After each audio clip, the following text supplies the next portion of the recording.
Tiga talaga. Kakainis. Nagpapagta nga siya kay daddy niya. Basta ikaw ako. Ikaw!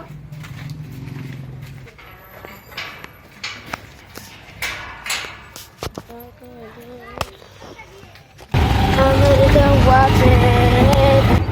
I didn't go the feeling.